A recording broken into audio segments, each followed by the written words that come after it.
آپ زری کا کیس واپس لے لیں، یہی آپ کے لیے بہتر ہوگا مس مشال۔ سامنے بیٹھا وہ مغرور شخص پتہ نہیں خود کو کیا سمجھتا تھا۔ میں نے گہری سانس لی، اور اگر میں یہ کیس واپس نہ لوں تو، میں نے اس کی آنکھوں میں دیکھتے ہوئے کہا۔ وہ ذرا سا مسکرایا۔ بالاج سکندر نام ہے میرا محترمہ۔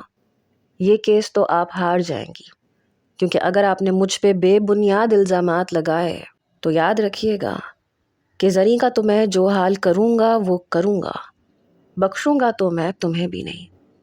وہ شخص بے خوف ہو کے مجھ سے کہہ رہا تھا۔ میں نے کہا یعنی کہ آپ کورٹ میں بیٹھ کے کھلے عام مجھے دھمکی دے رہے ہیں؟ آپ جانتے ہیں کہ میں آپ کی حرکت کو عدالت کے سامنے بتا سکتی ہوں۔ کہنے لگا جس عدالت کے سر پہ تم اتنا بول رہی ہو نا، میں اسے اپنے جوتے کی نوک پہ رکھتا ہوں۔ میں زریں کو طلاق نہیں دوں گا۔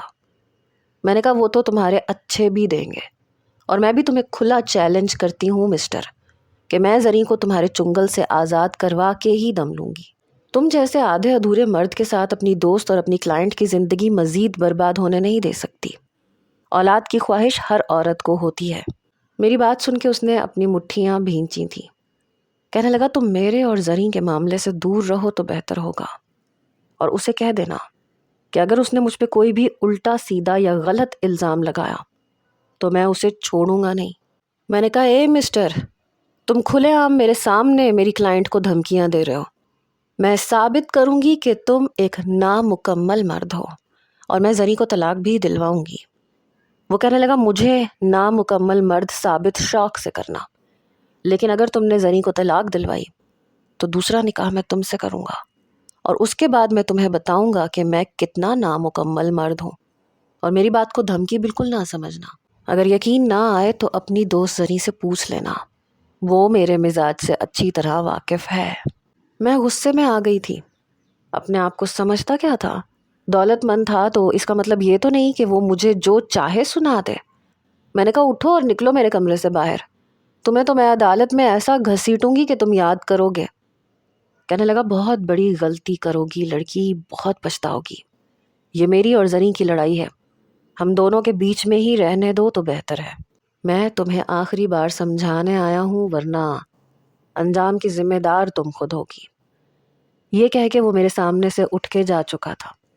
میرا بس نہیں چل رہا تھا کہ میں اس شخص کے ساتھ کیا نہ کر گزروں۔ زری سے میری دوستی کالج کے زمانے میں تھی، وہ بھی وکیل بننا چاہتی تھی، اس لیے ہم دونوں نے سوشیولوجی، پولیٹیکل سائنس، سیوکس جیسے سبجیکٹ لیے تھے تاکہ آگے جا کے ہمیں مشکل پیش نہ آئے۔ زری بے حد خوبصورت اور معصوم سی لڑکی تھی، ڈری ڈری سی لگتی تھی، اور میں بااعتماد قسم کی تھی۔ بہرحال میری دوستی زری سے بہت جلد ہی کالج میں ہو چکی تھی، حالانکہ ہم دونوں کے مزاج میں بہت فرق تھا۔ تبھی مجھے باتوں باتوں میں پتہ چلا کہ اس کا تعلق ایک جاگیردار گھرانے سے ہے، اور ان کے ہاں لڑکیوں کو زیادہ تعلیم دلوانے کا رواج بھی نہیں ہے۔ لیکن اس نے اپنے والد سے رو رو کے آگے پڑھنے کی اجازت لی، لیکن اس کے گھر میں کسی کو نہیں پتا کہ وہ وکیل بننے کی خواہش مند ہے، ورنہ اسے آگے تعلیم حاصل کرنے کی اجازت نہ ملتی۔ مجھے یہ بات سمجھ میں نہیں آ رہی تھی کہ ایسا کیوں ہے۔ شاید میرے گھر کا ماحول اس کے گھر کے ماحول سے یکسر مختلف تھا۔ میرے گھر والے بہت سپورٹڈ تھے، اور کسی کو بھی میرے وکیل بننے پہ زیادہ اعتراض نہیں تھا، کیونکہ ہماری فیملی میں تعلیم کو بہت زیادہ اہمیت دی جاتی تھی۔ میرے بہت سے کزن ڈاکٹر تھے، انجینئر تھے، وکیل بھی تھے۔ اسی لیے جب میں نے اپنے والد کے سامنے یہ خواہش رکھی تو انہوں نے باخوشی اس کو مان لیا تھا۔ مجھے زریں کی باتیں بڑی عجیب لگتی تھیں۔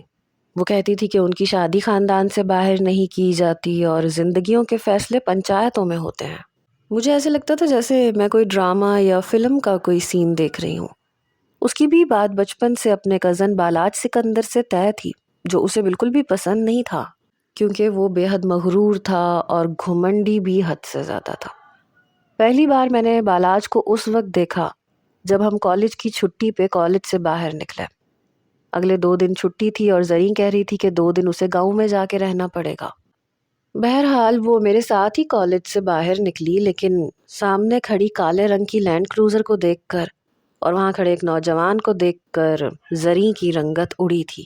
وہ سفید شلوار قمیض میں ملبوس تھا اور آنکھوں پہ کالے رنگ کا چشمہ پہن رکھا تھا، چہرے پہ مونچھیں تھی، رنگت سرخ اور سفید تھی، قد کاٹ بھی خاصا اچھا لمبا تھا، پاؤں میں کھیڑی چپل پہن رکھی تھی، بالکل جاگیردارانہ انداز تھا۔ اسے دیکھ کر زریں کا ہاتھ میرے ہاتھ میں کپ کپایا تھا۔ میں نے اس کی طرف دیکھا تو اس کی اڑی ہوئی رنگت اور ماتھے پہ پسینے کے ننھے قطرے دیکھ کے میں نے کہا، تو یہ ہے تمہارا منگیتر؟ وہ حیرت سے کہنے لگی، تمہیں کیسے پتا؟ میں نے کہا، اپنی شکل دیکھو، تمہارا رنگ اڑا ہوا ہے۔ ارے آخر کو وہ انسان ہی ہے، اتنا ڈرتی کیوں ہو اس سے؟ کہنے لگی، تم اسے جانتی نہیں ہو، تمہیں نہیں پتا ہے کہ بالاج سکندر کیا چیز ہے۔ وہ بالاج نہیں ہے، وہ بلا ہے، بلا۔ یہ کہتے ہوئے وہ تیز تیز قدم بڑھاتی ہوئی اس کے مقابل میں جا کے کھڑی ہو گئی۔ اس نوجوان کے ماتھے پہ بل پڑے۔ اس کے ہونٹوں کی حرکت سے میں یہ اندازہ لگا چکی تھی کہ وہ زریں سے گاڑی میں بیٹھنے کا کہہ رہا ہے۔ بہرحال میں اپنے گھر واپس آ گئی، لیکن میں زریں کے بارے میں ہی سوچ رہی تھی۔ کتنی عجیب سی زندگی تھی اس کی۔ اسے پڑھے لکھے نوجوان پسند تھے اور مجھے وہ شخص کہیں سے بھی پڑھا لکھا نہیں لگ رہا تھا۔ بہرحال 2 دن کی چھٹی میں اس شخص کی شخصیت کو فراموش نہیں کر پائی تھی۔ 2 دن کے بعد جب میں کالج گئی تو زریں نہیں آئی تھی۔ وہ گرلز ہاسٹل میں رہتی تھی اور اکثر میں اس کے ہاسٹل بھی چلی جایا کرتی تھی، لیکن آج تک کبھی ایسا نہیں ہوا کہ اس نے کبھی چھٹی کی ہو۔ میں اس کے ہاسٹل گئی تو پتہ چلا کہ وہ ابھی تک گاؤں سے واپس نہیں آئی۔ میں نے اس کے گھر پہ کال کی کیونکہ ان کے گھر پہ لینڈ لائن فون تھا۔ زریں کے پاس اپنا ذاتی موبائل نہیں تھا۔ فون کسی مرد نے اٹھایا۔ میں نے جب پوچھا کہ زریں کہاں ہے تو کہنے لگا کہ آپ کون بول رہی ہیں؟ میں نے کہا، میں اس کی دوست مشال بات کر رہی ہوں۔ کہنے لگا کہ وہ آگے نہیں پڑھے گی، اس کی شادی ہونے والی ہے۔ میں نے کہا، کیا؟ میرے لیے یہ بات حیران کن تھی۔ میں نے کہا، لیکن زریں نے تو ایسا کوئی ذکر نہیں کیا، وہ تو آگے پڑھنا چاہتی تھی۔ وہ نوجوان کہنے لگا، آپ سے کہہ رہا ہوں نا کہ اگلے مہینے اس کی شادی ہے، آپ کو سمجھ نہیں آ رہی ہے میری بات؟ میں نے کہا، آپ میری اس سے بات کروائیں، اگلے مہینے پیپر ہے، شادی کی اتنی بھی کیا جلدی ہے، کم از کم ایف اے کے پیپر تو دے دیتی۔ شاید اس شخص کو میری باتوں پہ غصہ آیا۔ کہنے لگا، آپ کو اردو سمجھ میں نہیں آتی، وہ آگے نہیں پڑھے گی، اس کی شادی ہے۔ میں نے کہا، آپ میری بات کیوں نہیں کروا رہا ہے؟ مجھے زریں سے بات کرنی ہے۔ میری بات پہ کہنے لگا، میں اس کا منگیتر بالاج بات کر رہا ہوں اور وہ آپ سے بات نہیں کرے گی۔ یہ سن کے مجھے حیرت ہوئی۔ میں نے کہا، کیوں بات نہیں کرے گی؟ وہ کہنے لگا، بار بار یہاں فون مت کرو اور زریں سے رابطہ رکھنے کی ضرورت بھی نہیں ہے۔ یہ کہہ کے اس نے فون بند کر دیا۔ پتہ نہیں کیوں لیکن میں پریشان ہو کے رہ گئی تھی۔ عجیب شخص تھا، اس پہ حاکم بنا پھرتا تھا۔ مجھے اتنا تو اندازہ ہو چکا تھا کہ زریں اپنے ہونے والے شوہر کو بالکل بھی پسند نہیں کرتی، نہ اس سے شادی کرنا چاہتی ہے۔ پھر اچانک سے شادی کا فیصلہ کیوں کیا گیا تھا؟ وہ تو کہہ رہی تھی کہ وہ آگے بھی پڑھے گی، اسے وکیل بننا ہے، اسے اپنے گاؤں کی فرسودہ رسموں کو توڑنا ہے، تو پھر اچانک سے شادی کا فیصلہ اس نے کیوں کر لیا؟ چند روز کے بعد میں نے پھر سے فون کیا تو ایک عورت نے فون اٹھایا۔ آواز سے لگ رہا تھا جیسے کافی عمر کی عورت ہے۔ میں نے کہا کہ مجھے زریں سے بات کرنی ہے، میں اس کی دوست بات کر رہی ہوں، لیکن اس نے بھی میری بات زریں سے نہیں کروائی۔ کہنے لگی اس کی شادی ہونے والی ہے اور وہ آگے نہیں پڑھے گی۔ میں نے کہا، پھر بھی مجھے اس سے بات کرنی ہے۔ اس پہ وہ کہنے لگی، دیکھیں وہ کالج چھوڑ چکی ہے اور کالج کی کسی بھی سہیلی سے وہ بات نہیں کرے گی، آپ بار بار یہاں فون مت کریں۔ فون بند ہو چکا تھا۔ بہرحال میرے پیپر تھے، اس لیے میں اپنے پیپر کی تیاریوں میں لگ گئی۔ اس کے بعد میرا زریں سے بالکل رابطہ ختم ہو چکا تھا۔ میں نے ایف اے کے بعد یونیورسٹی میں داخلہ لیا، ایل ایل بی کی ڈگری حاصل کی۔ 5 سال کا عرصہ تو ایسے ہی گزر گیا۔ 2 سال کی پریکٹس کے بعد میں ہائی کورٹ کی وکیل بن چکی تھی۔ کئی کیس میں نے بڑی کامیابی سے جیتے تھے۔ 6 مہینے میں عورتوں کے کئی کیس جیت چکی تھی۔ تبھی ایک بار مجھے زریں کا فون آیا۔ اس کی آواز سن کے میں بہت حیران ہوئی۔ پہلے تو میں پہچانی ہی نہیں۔ اس نے خود ہی کہا کہ میں زریں بات کر رہی ہوں۔ مشال، کیسی ہو؟ میں نے کہا، میں بالکل ٹھیک ہوں، تم کیسی ہو؟ تم نے تو ایسی شادی کی کہ واپس رابطہ ہی نہیں کیا۔ میری بات پہ کہنے لگی، میں شہر میں ہوں، کیا تم سے ملاقات ہو سکتی ہے؟ میں نے کہا، ہاں کیوں نہیں ہو سکتی۔ وہ کہنے لگی، میں تمہارے گھر نہیں آ سکتی، ہم کہیں باہر مل سکتے ہیں؟ میں نے کہا تم کوئی بھی پبلک پلیس بتا دو، ہم مل لیتے ہیں۔ کہنے لگی نہیں، میں اسی شہر کے ایک ہوٹل میں ٹھہری ہوئی ہوں، میں تمہیں اپنا ایڈریس اور لوکیشن سینڈ کرتی ہوں، تم پلیز مجھ سے ملنے آ جاؤ، میں ابھی بھی بے حد پریشان ہوں۔ میں نے کہا ایسا بھی کیا ہو گیا ہے؟ زری کہنے لگی جب ملو گی تو بتاؤں گی، ہر بات فون پہ کرنے کے لیے نہیں ہوتی۔ میرے لیے زری کی شخصیت ہمیشہ ایک پہیلی جیسی تھی۔ بہرحال اس نے لوکیشن اور ہوٹل کا نام سینڈ کیا، جس روم میں وہ ٹھہری تھی وہ روم نمبر بھی اس نے مینشن کر دیا تھا۔ میں اگلے ہی روز اس کے ہوٹل کے کمرے میں موجود تھی۔ زری کو دیکھ کر میں تو اسے پہچان ہی نہیں پائی۔ چہرے کی رنگت بالکل پیلی پڑ چکی تھی، آنکھوں کے گرد ہلکے تھے۔ اسے دیکھ کے میں جتنا بھی حیران ہوتی اتنا کم تھا۔ میں نے کہا تمہیں کیا ہوا ہے؟ کہنے لگی مجھے تم سے بہت ضروری کام ہے، میری مدد کر دو، میں تمہارا احسان کبھی نہیں بھولوں گی۔ میں نے کہا زری مجھے بتاؤ کیا ہوا ہے؟ کہنے لگی مجھے اپنے شوہر سے طلاق چاہیے۔ اس کی بات سن کے میں حیران ہوئی تھی۔ میں نے کہا تمہاری شادی کو 7 سال کا عرصہ گزر چکا ہے، طلاق کیوں چاہیے؟ میرا یہ کہنا تھا کہ وہ پھوٹ پھوٹ کے رونے لگی۔ کہنے لگی میں بڑی مشکل سے اپنی اس قید خانے جیسی حویلی سے بھاگ کے یہاں پہنچی ہوں، مجھے بالاج سکندر سے طلاق چاہیے، خدا کے لیے مجھے اس سے آزادی دلوا دو۔ میں نے کہا پھر بھی مجھے پتہ تو چلے کہ ہوا کیا ہے، تبھی تو میں تمہاری مدد کر سکتی ہوں۔ کہنے لگی وہ ایک وحشی انسان ہے، ایک نامکمل مرد ہے اور اپنی اس کمی کو چھپانے کی کوشش کرتا ہے، اولاد نہ ہونے کا الزام مجھے دیتا ہے، اور جب میں بحث کرتی ہوں کہ تم علاج کیوں نہیں کرواتے تو مجھ پہ چیختا ہے، چلاتا ہے، یہاں تک کہ ہاتھ اٹھانے سے بھی گریز نہیں کرتا۔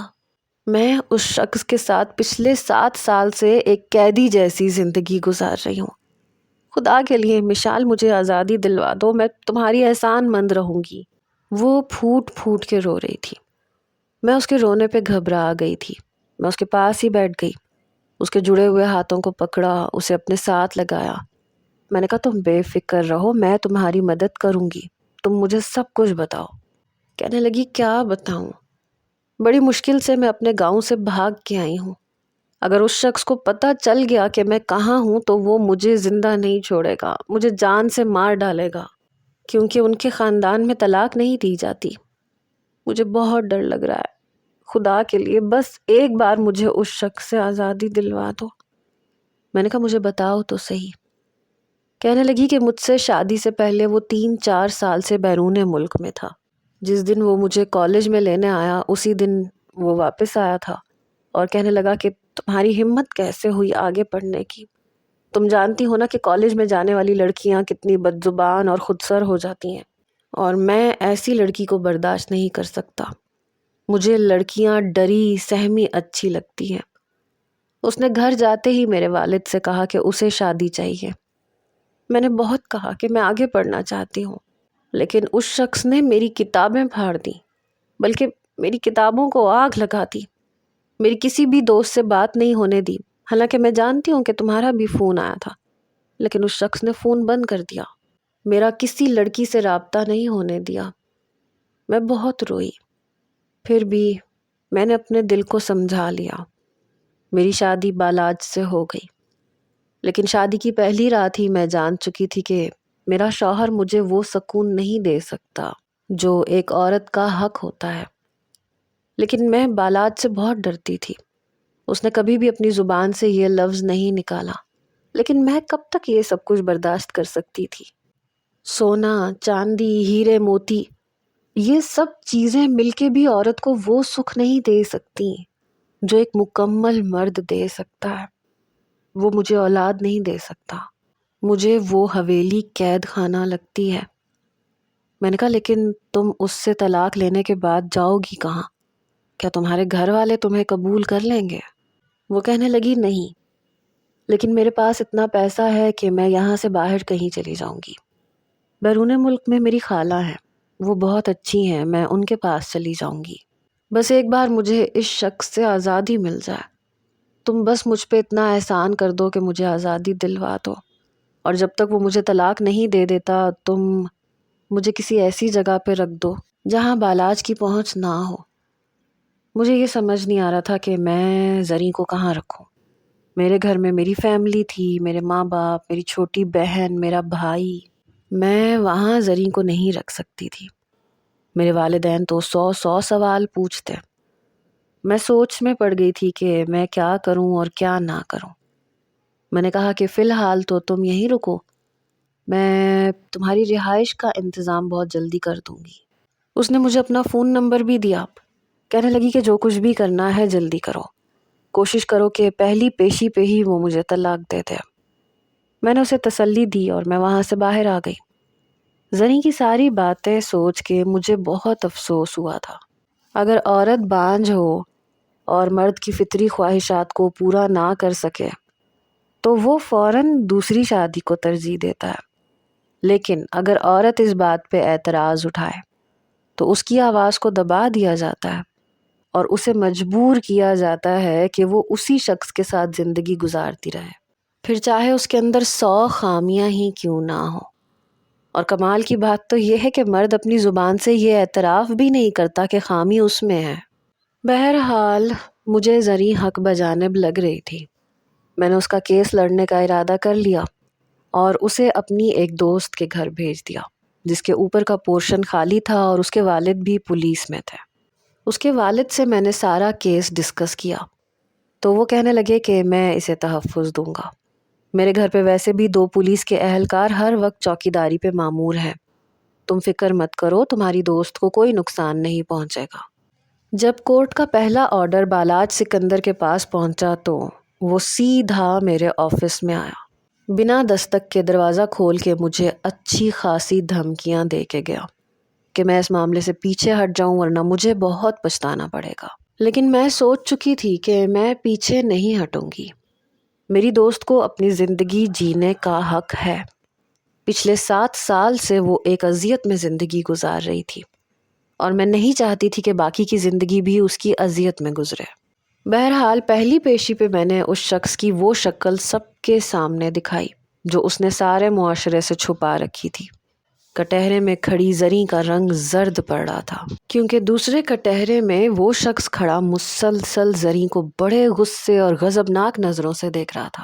زریں کا وجود ہلکا ہلکا کپ کپا رہا تھا، اس پہ خوف طاری تھا۔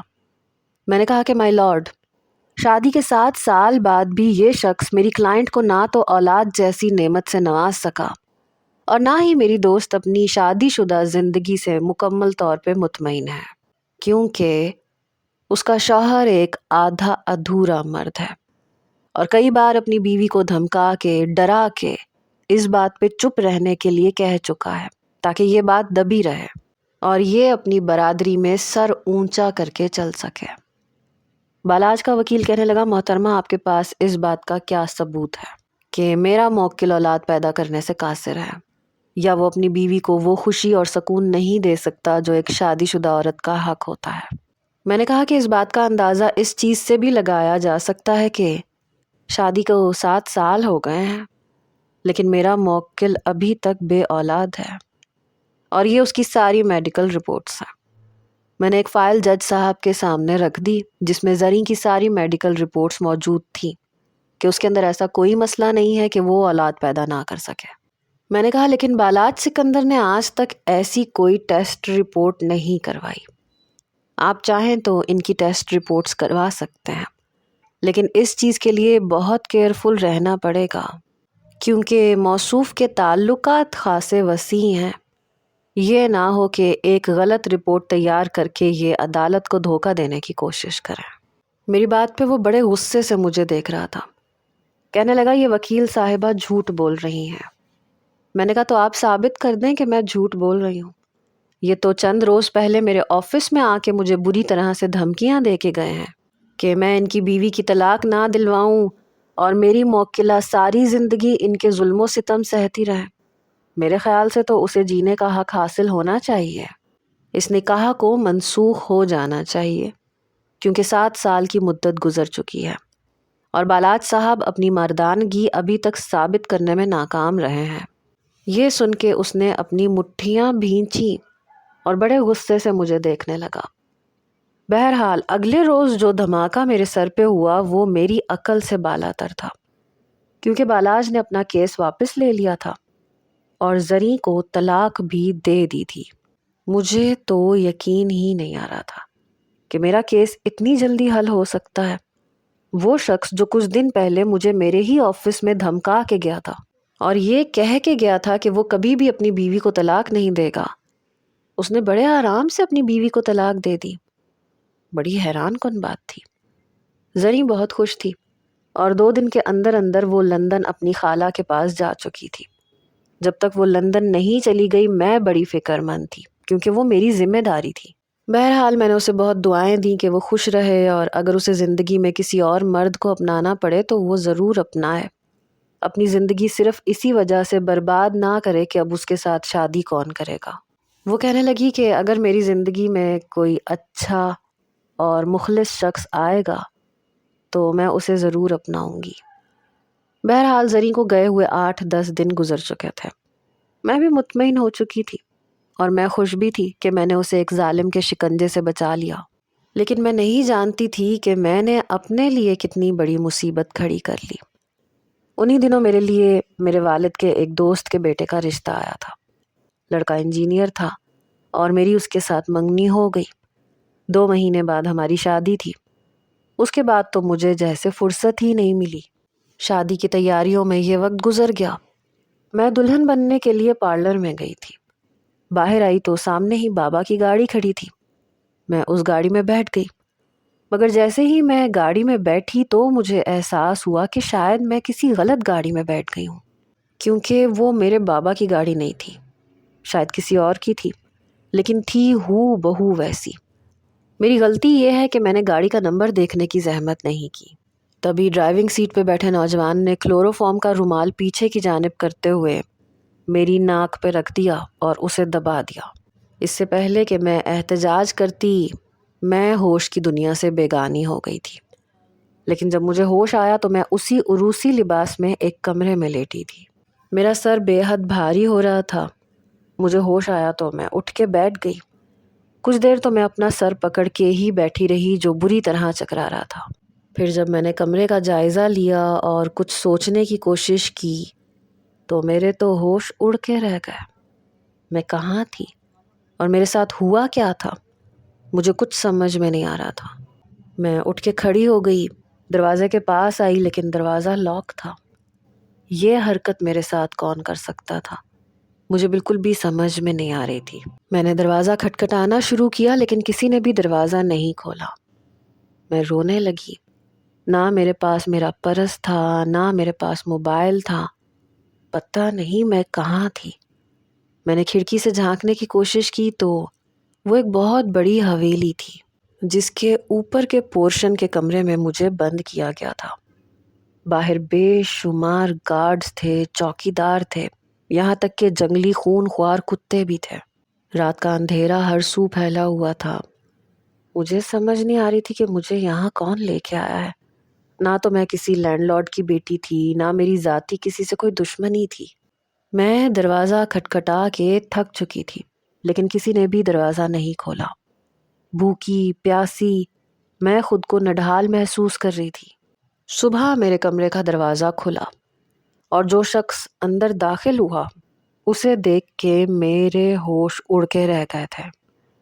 وہ وہی تھا، بالاج سکندر۔ میں نے اسے دیکھا اور میں غصے سے پھنکار کے بولی کہ تم نے مجھے اغوا کرنے کی ہمت کیسے کی؟ تمہیں اندازہ ہے کہ تم نے کیا کیا ہے؟ میں تمہیں چھوڑوں گی نہیں۔ وہ مسکرانے لگا، کہنے لگا چھوڑو گی تو تم مجھے تب نہیں جب تم یہاں سے باہر جاؤ گی، اور جب تک تم یہاں سے نکلو گی تب تک بہت دیر ہو چکی ہوگی۔ یہ سن کے ایک وکیل ہوتے ہوئے بھی میں بے حد گھبرا گئی تھی۔ کہنے لگا دوپہر تک مولانا صاحب آ جائیں گے اور تم تب تک تیار رہنا، ہمارا نکاح ہوگا اور باقی کی باتیں ہم نکاح کے بعد کریں گے۔ یہ سن کے مجھے اس شخص پہ بہت غصہ آیا۔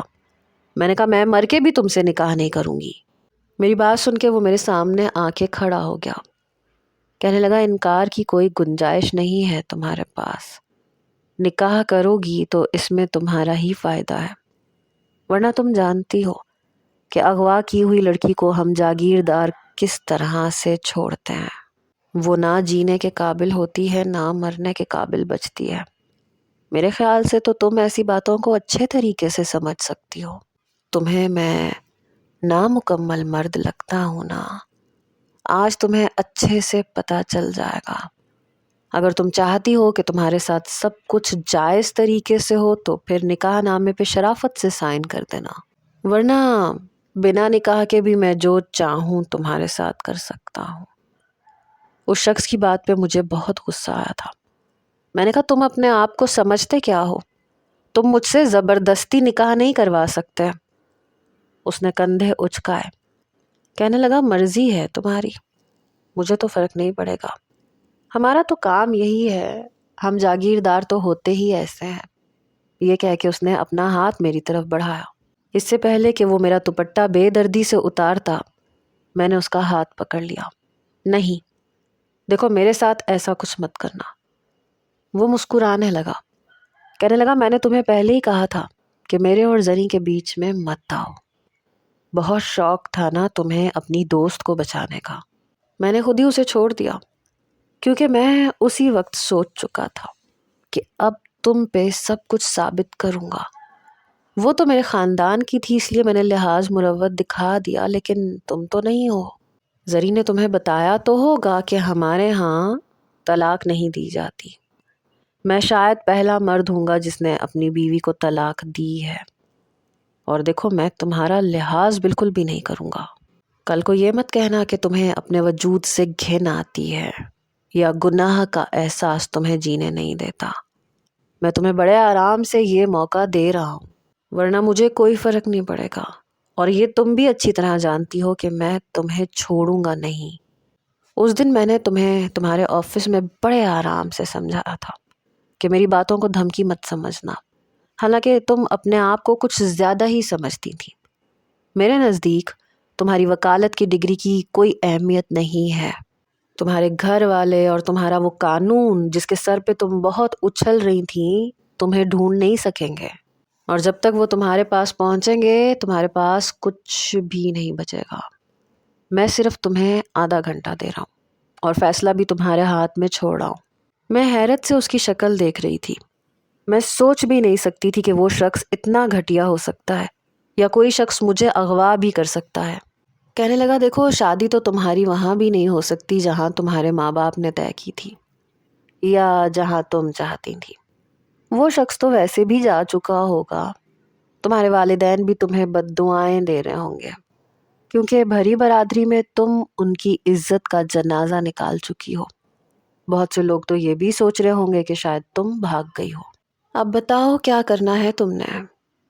میری آنکھوں سے آنسو بہہ رہے تھے، حالانکہ میں کوئی کمزور لڑکی نہیں تھی، لیکن پھر بھی لڑکی تو تھی نا۔ کہنے لگا تمہارے یہ آنسو مجھ پہ اثر نہیں کریں گے۔ بہرحال یہ تو میں بھی جانتی تھی کہ وہ مجھے بخشے گا نہیں۔ اگر خود کچھ نہ بھی کر پایا تو اس کے بہت سے ایسے لوگ ہوں گے جو اس کے ایک اشارے پہ میرے ساتھ سب کچھ کر سکتے ہوں گے۔ میں بہت بڑی مصیبت میں پھنس گئی تھی۔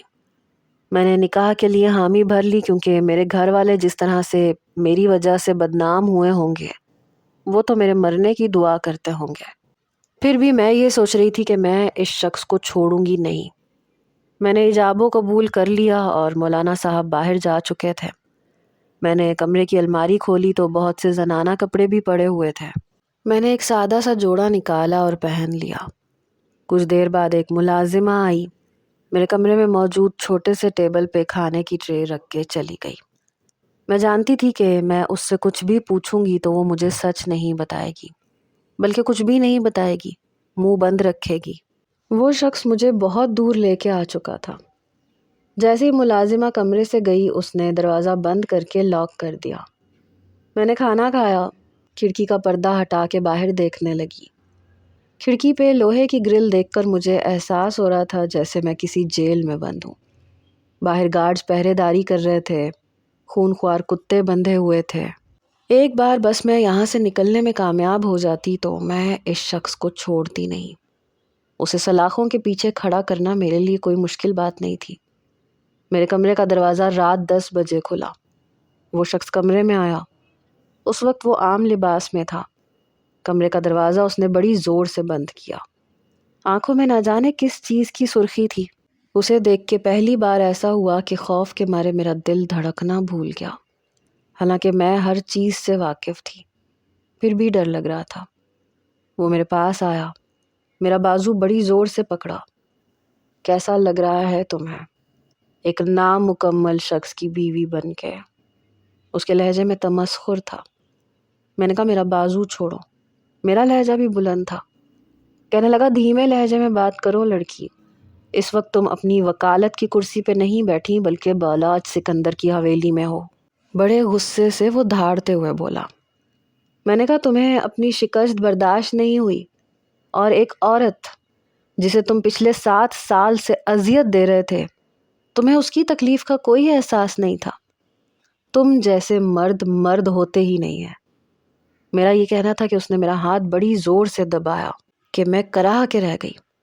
میرا بازو چھوڑو، کہنے لگا اپنی زبان کی تیزی میرے سامنے مت دکھانا ورنہ میں اپنا ہاتھ اٹھانے سے پہلے سوچوں گا نہیں۔ ہماری برادری کی پہلی لڑکی نے بغاوت کی ہے اور وہ بھی تمہارے ساتھ کی وجہ سے۔ میں تمہیں بتاؤں گا کہ ہماری برادری کی لڑکی کو ورغلانے کا نتیجہ کیا ہے۔ یہ کہہ کے مجھے بیڈ کے پاس لا کے اس نے بیڈ پہ پٹخا تھا۔ تو تمہاری دوست کو میں نے وہ سکون نہیں دیا جس کی وہ حقدار تھی۔ یہی الزام لگایا تھا نا تم نے مجھ پہ؟ یہ کہتے ہوئے وہ اپنی شرٹ کے بٹن کھول رہا تھا۔ جہاں وہ کھڑا تھا میں بیڈ سے نیچے نہیں اتر سکتی تھی، اور بیڈ کی دوسری جانب دیوار تھی، نیچے اترنے کا کوئی راستہ نہیں تھا۔ اپنی شرٹ اتار کے اس نے پیچھے رکھے صوفے پہ پھینکی۔ دیکھو میرے پاس مت آنا۔ کہنے لگا کیوں؟ تمہیں مجھ سے کیا ڈر ہو سکتا ہے؟ میں تو ویسے بھی ایک نامکمل انسان ہوں نا۔ یہ کہہ کے اس نے لیمپ بجھا دیا۔ مجھ پہ حاوی ہونے کے لیے اسے زیادہ وقت درکار نہیں ہوا تھا۔ میرے کان کے قریب ہو کے کہنے لگا، تو تمہیں لگتا ہے کہ میں بچہ پیدا نہیں کر سکتا، اور 7 سال میں نے تمہاری دوست کو تنہائی کا عذاب دیا ہے۔ بے فکر رہو، تمہیں نہیں دوں گا۔ یہ کہہ کے وہ اپنے ہاتھ کی انگلیاں میرے ہاتھوں کی انگلیوں میں بری طرح سے پھنسا کے مجھے بے بس کر چکا تھا۔ اس کی شدتوں پہ میں تڑپ کے رہ گئی تھی۔ کئی بار اپنا آپ چھڑوانا چاہا، لیکن شاید یہ میرے بس میں نہیں تھا۔ آدھی رات کے بعد وہ مجھے چھوڑ چکا تھا، اور وہ بھی یوں جیسے مجھ پہ احسان کیا ہو۔ وہ کروٹ بدل کے سو چکا تھا اور میں اپنی قسمت کو رو رہی تھی۔ لیکن کچھ چیزوں میں انسان بے اختیار ہوتا ہے۔ ہم لوگوں کی کچھ فطری مجبوریاں ہوتی ہیں جس میں نیند کا آ جانا بھی شامل ہے، جو کہیں بھی آ سکتی ہے۔ میں بھی روتے روتے سو چکی تھی۔ صبح جب میری آنکھ کھلی تو کمرہ خالی تھا، دن چڑھ آیا تھا۔ میں بیڈ سے بے دلی سے اٹھ کے بیٹھی، اپنے بالوں کو سمیٹ رہی تھی جب ایک ملازمہ کمرے میں داخل ہوئی۔ الماری سے مجھے فینسی جوڑا نکال کے دیا۔ کہنے لگی بالاج سائیں کہہ رہے تھے کہ بیگم صاحبہ سے کہنا یہ جوڑا پہن لیں، کیونکہ ساری برادری نے اور گاؤں کی عورتوں نے آپ سے ملنے آنا ہے۔ میں نے کہا مجھ سے کیوں ملنا ہے؟ میرا لہجہ ابھی بھی ٹوٹا ہوا تھا۔ عورت کا سارا مان ٹوٹ جاتا ہے جب کوئی اسے اپنے بدلے کے لیے استعمال کرتا ہے۔ میں نے کہا مجھے کسی سے نہیں ملنا۔ وہ کہنے لگی آپ تیار ہو جائیں، ہم تو جی سائیں کے حکم کے غلام ہیں، ہمیں جو کہا جاتا ہے ہم بس پیغام پہنچا دیتے ہیں۔ میں بیڈ سے نیچے اتری تو جلدی سے اس ملازمہ نے چادر اتاری اور اس چادر کو باہر لے گئی۔ میں نے نہا کر سادہ سا جوڑا ہی پہنا تھا، تیار نہیں ہوئی تھی میں۔ ملازمہ نے جب مجھے سادہ جوڑے میں دیکھا تو ماتھے پہ بل ڈال کے باہر نکل گئی۔ کچھ دیر کے بعد بالاج آیا۔ سفید رنگ کی کلف شدہ شلوار قمیض پہنی ہوئی تھی، پیروں میں وہی کھیڑی چپل۔ مجھے دیکھ کے کہنے لگا یہ کیا پہن رکھا ہے تم نے؟ کیا تمہیں کنیز نے بولا نہیں تھا کہ فینسی جوڑا پہننا؟ میں نے کہا میں تمہارے حکم کی غلام نہیں ہوں۔ کہنے لگا لیکن میری بیوی تو ہو نا، اور میں ان مردوں میں سے نہیں ہوں جو اپنا نکاح چھپاتے ہیں۔ میں نے نکاح کیا ہے، کوئی جرم نہیں کیا۔ جسے میں چھپاؤں۔ تیار ہو جاؤ۔ میں نے کہا مجھے تمہارے کسی رسم و رواج کا حصہ نہیں بننا۔ تم نے بدلہ لینا تھا نا، لے لیا، اب مجھے میری جان بخشو۔ میں یہاں نہیں رہ سکتی، نہ مجھے اس ماحول میں رہنے کی عادت ہے۔ وہ کہنے لگا یہ تمہارا اپنا انتخاب ہے، رہنا تو پڑے گا۔ میں نے تو تم سے پہلے بھی کہا تھا کہ میرے معاملات سے دور رہو۔ ابھی بھی بہت پیار سے کہہ رہا ہوں تم سے کہ کپڑے تبدیل کرو، زیورات پہنو اور باہر آ جاؤ، اور اپنی زبان کے جوہر ذرا کم دکھانا، ورنہ اپنے ہاتھ کے جوہر دکھانے میں مجھے بھی ذرا تامل پیش نہیں آئے گا۔ مجھے انتظار کی عادت نہیں ہے، اس لیے بہت پیار سے تمہیں سمجھا رہا ہوں۔ تیار ہو کے باہر آؤ۔ میں نے کہا نا مجھے باہر نہیں آنا۔ یہ سن کے وہ میرے پاس آیا، میرا بازو پکڑا اور اپنے قریب کیا، اتنے قریب کہ اس کی سانسیں مجھے اپنے چہرے پہ محسوس ہو رہی تھیں۔ مجھے انکار سننے کی بھی عادت نہیں ہے لڑکی، تم نے یہ سزا خود اپنے لیے تجویز کی ہے۔ نہ تو تم اس حویلی سے باہر جا سکتی ہو اور نہ ہی تم میری بات سے انکار کر سکتی ہو۔ دوسری صورت میں جو کچھ تمہارے ساتھ کروں گا اس کا بخوبی تمہیں اندازہ ہے۔ ایک بار عورت پہ اعتبار کر کے اسے چھوٹ دینے کا انجام میں دیکھ چکا ہوں، اس لیے اس بار میں نے اپنی حویلی میں سیکیورٹی بھی ڈبل کر دی ہے اور خون خوار کتوں کا اضافہ بھی کر لیا ہے۔ بھاگنے کی کوشش بھی کرو گی نا تو یہ کتے تمہیں چیڑ پھاڑ کے رکھ دیں گے۔ میری ایک بات کان کھول کے سن لو، اس حویلی سے تم زندہ باہر نہیں نکل سکتی، اس لیے سوچ سمجھ کے کوشش کرنا، کیونکہ میرے کتوں کو میری طرف سے صاف اجازت ہے۔ میری عزت کا جنازہ نکالنے والوں کو وہ چیڑ پھاڑ کھائیں۔ اور آخری بار تمہیں سمجھا رہا ہوں میں، اسے میری دھمکی سمجھ کے نظر انداز نہ کرنا، کیونکہ ایک بات کو نظر انداز کرنے کا انجام تم دیکھ چکی ہو۔ میں جو کہتا ہوں وہ کر کے دکھاتا ہوں، خالی خلی دھمکیاں نہیں دیتا، اور اس کا اندازہ تمہیں ہو چکا ہے۔ اگر تم نے باہر جا کے زبان کھولی یا کچھ بھی الٹا سیدھا کہا تو یاد رکھنا، زبان کاٹنے میں مجھے زیادہ وقت نہیں لگے گا۔ ہماری برادری کی عورتیں زبان نہیں چلاتی۔ یہ کہہ کے اس نے جھٹکے سے میرا بازو چھوڑا اور باہر چلا گیا۔ میں نہیں جانتی تھی کہ ایک وکیل ہوتے ہوئے میں اتنی بے بس ہو جاؤں گی۔ مجبوراً مجھے وہ فینسی جوڑا اور زیورات پہن کے باہر جانا پڑا، جہاں اس کی برادری کے بہت سے لوگ تھے۔ باتوں باتوں میں انہی سے پتہ چلا کہ اس کے اپنے والدین حیات نہیں ہیں اور اس کا کوئی بہن بھائی بھی نہیں ہے، اس لیے حویلی میں بس اسی کا راج ہے۔ اس کے گاؤں کی عورتیں جو مجھے سردارنی سمجھ رہی تھیں، اس بالاج نامی بلا کی تعریفیں یوں کر رہی تھیں جیسے وہ بہت اچھا انسان ہو۔ میں بس 2 گھنٹے میں ہی باہر بیٹھی۔ میری مجبوری تھی کہ میں نے کچھ نہیں کہا، بس خاموش تماشائی بنی رہی، اور پھر اٹھ کے اپنے کمرے میں آ گئی۔ وقت گزرنے لگا۔ حویلی میں مجھے آزادانہ گھومنے پھرنے کی اجازت تھی، لیکن نہ میں فون استعمال کر سکتی تھی، نہ کسی ملازم سے بات کر سکتی تھی، کیونکہ سب اسی کے غلام تھے۔ میری ہر بات اس شخص کو بتائی جاتی تھی۔ باہر سخت پہرے داری تھی۔ وہ شخص مجھے دن بھر کچھ نہیں کہتا تھا کیونکہ وہ حویلی میں ہوتا ہی نہیں تھا۔ مجھے اتنی اجازت تھی کہ میں جو چیز چاہوں اپنی مرضی سے پکوا کے کھا سکتی ہوں، گھوم پھر سکتی ہوں۔ باقی ملازمین اس کے حکم کے غلام ہیں، انہیں پتا تھا کہ اپنا کام کیا کرنا ہے اور کیا نہیں۔ میرا دل چاہتا تھا میں پرندوں کی طرح اڑ کے یہاں سے چلی جاؤں۔ رات کو وہ میرے کمرے میں آتا اور اپنی منمانیاں کرتا۔ میرے کپڑے، میرے گہنے، وہ سب جن کی میں عادی نہیں تھی، وہ چیزیں ملازمہ میرے کمرے میں میری الماری میں رکھ کے چلی جاتی تھی۔ 1 مہینہ گزر گیا تھا اور میں تنگ آ گئی تھی۔ مجھے یوں قید میں رہنے کی عادت نہیں تھی۔ میں کئی بار رو چکی تھی۔ لگ رہا تھا جیسے یہ حویلی ایک خوبصورت پنجرہ ہے۔ آج بھی جیسے میری بس ہو گئی تھی۔ جیسے ہی بالاج کمرے میں آیا میں نے کہا 1 مہینہ ہو گیا ہے، خدا کے لیے میں تمہارے سامنے ہاتھ جوڑتی ہوں، مجھے آزاد کر دو۔ میں بے بسی سے اس کے سامنے رو رہی تھی۔ کسی پتھر کے مجسمے کی طرح وہ مجھے دیکھے جا رہا تھا، پھر مسکرانے لگا۔ مجھے اس کی مسکراہٹ زہر لگ رہی تھی۔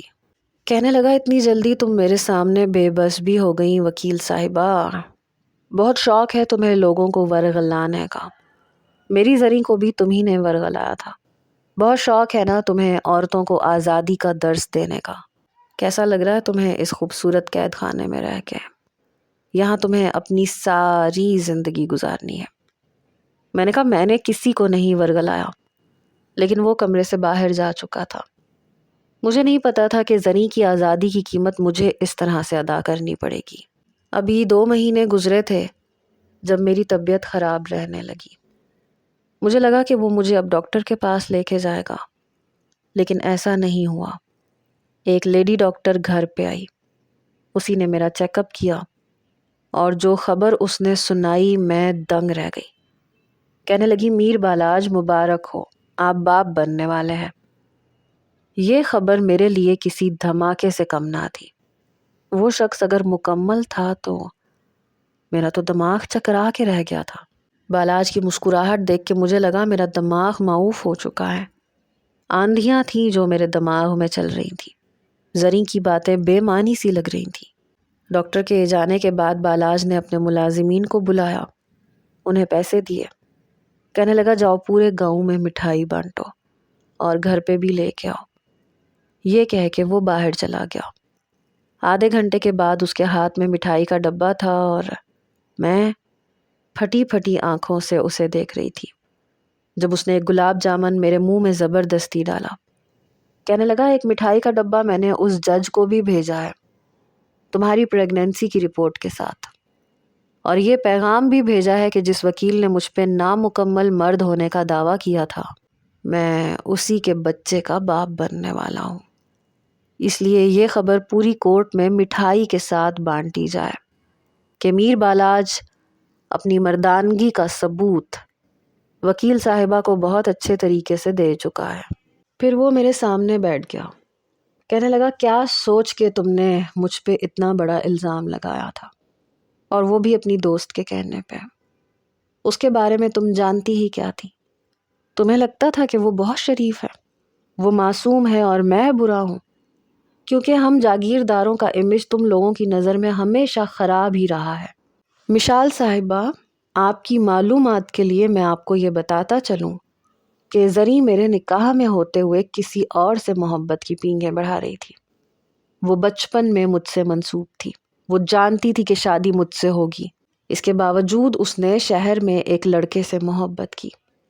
جب مجھے پتا چلا کہ ہاسٹل سے وہ باہر نکل کے اس لڑکے سے میل ملاقاتیں کرنے لگی ہے تو میں اسے واپس گاؤں لے آیا، اس سے شادی کی تاکہ وہ اپنی سرکشی سے باز آ جائے، کیونکہ بچپن سے میں نے یہی سنا تھا کہ وہ میری بیوی بنے گی، اس لیے میں نے اس سے محبت کی تھی، اور شادی کے بعد اس پہ محبت نچھاور بھی بہت کی تھی۔ لیکن مجھے سمجھ نہیں آتا تھا کہ وہ میرے بچے کی ماں کیوں نہیں بن رہی۔ باڈی اس کی بھی ٹھیک تھی اور میری بھی۔ میں نے اسے بہت چھوٹ دی، اس پہ اعتبار کیا، لیکن 7 سال کا عرصہ گزرنے کے بعد بھی جب اسے موقع ملا وہ بھاگ گئی، اور تم نے اس کا ساتھ دیا۔ میں اس کی بات بڑی حیرت سے سن رہی تھی۔ میں نے کہا میں نہیں جانتی تھی۔ وہ دانت پیس کے بولا جھوٹ مت بولو، تمہارا ہی نام لیتی تھی وہ کہ تم اس کی بہترین دوست ہو، اس کے ہر راز سے واقف ہو۔ مجھ پہ اس نے جھوٹا الزام لگا کے طلاق مانگی۔ تب میں نے اس کی الماری میں ایسی دوائیاں دیکھی جن کے استعمال سے وہ ماں نہیں بن سکتی تھی، کیونکہ وہ بننا ہی نہیں چاہتی تھی، کسی اور کے ساتھ یارانے جو پال رکھے تھے۔ مجھے لگا تھا کہ 7 سال کی سنگت ہے، وہ میری ہی رہے گی، اس کے دل میں ہوں گا، لیکن نہیں، میری بیوی ہوتے ہوئے وہ میرے ساتھ منافقت کر رہی تھی۔ اس کے دل میں اس کا وہی عاشق بسا ہوا تھا، اور میں حیران ہوتا ہوں کہ اتنے سال میرے ساتھ رہ کے وہ کیسے میرے ساتھ اتنی بڑی منافقت کر سکتی تھی۔ اسے نہ میری عزت کا خیال رہا جو میں نے اسے دی تھی، اور تم نے اس کا ساتھ دیا۔ اس شخص کی آنکھوں میں آنسو دیکھ کے میں حیران تھی۔ ابھی تک اس نے میرے ساتھ کوئی بھی زیادتی نہیں کی تھی، بس مجھے باہر جانے نہیں دیتا تھا۔ میں اپنی مرضی سے اٹھتی بیٹھتی، کھاتی پیتی، سب کچھ کرتی تھی۔ کہنے لگا کہ ضروری نہیں ہے کہ ہر جاگیردار برا ہو، تم نے مجھ پہ بہت بڑا الزام لگایا ہے، اس لیے میں نے تمہیں سبق سکھانے کے لیے تم سے شادی کی۔ میں چاہتا تو تمہارے ساتھ بہت کچھ کر سکتا تھا، لیکن میرا ضمیر مرا نہیں ہے، میں تمہارے ساتھ چاہ کے بھی کوئی زیادتی نہیں کر سکا۔ ضروری نہیں ہے کہ جو آنکھ دیکھے وہی سچ ہو۔ اس بات کی تو میں بھی دل سے قائل ہو چکی تھی کہ زری نے مجھے استعمال کیا ہے اپنے مفاد کے لیے۔ میری آنکھوں سے آنسو بہہ رہے تھے۔ میں نے کہا میں سچ کہہ رہی ہوں، میں نہیں جانتی تھی کہ اس نے مجھے استعمال کیا ہے۔ عجیب بات یہ تھی کہ بالاج نے مجھ سے کوئی بھی وضاحت نہیں مانگی۔ وہ میرا بہت خیال رکھتا تھا اور اب وہ قید خانہ مجھے قید خانہ نہیں لگتا تھا۔ ملازمین میرے حکم کے غلام تھے۔ میں نے ایک بیٹے کو جنم دیا۔ پورے گاؤں میں خوشیاں منائی گئی، لیکن ایک بالاج تھا کہ آج بھی اس کے دل میں زری تھی۔ کہتا تھا کہ وہ میری پہلی محبت تھی اور میں نے 7 سال اسے ٹوٹ کے چاہا تھا، اور اس کی بے وفائی مجھ سے برداشت نہیں ہوتی۔ مجھے افسوس ہوتا تھا زری پہ کہ اس نے یہ کیا کیا اور کیوں کیا۔ کیا محبت اتنی کمزور ہوتی ہے کہ ایک غیر کی محبت پہ سبقت لے جائے؟ حالانکہ جس طرح سے بالاج نے مجھ سے نکاح کیا تھا مجھے اس سے نفرت ہونی چاہیے تھی، لیکن اس نے مجھے کبھی کچھ کہا ہی نہیں، کوئی زیادتی نہیں کی کہ میں اس سے نفرت کرتی۔ میں اپنے والدین سے بھی ملنے جانے لگی۔ اس نے مجھے کہیں بھی ذلیل نہیں کیا تھا۔ ہاں، لیکن وہ مجھے وہ محبت نہیں دے پایا جس کی میں حقدار تھی۔ البتہ باقی حقوق پورے کیے۔ مجھے یہ سمجھ آ گئی تھی کہ ہر جاگیردار برا نہیں ہوتا۔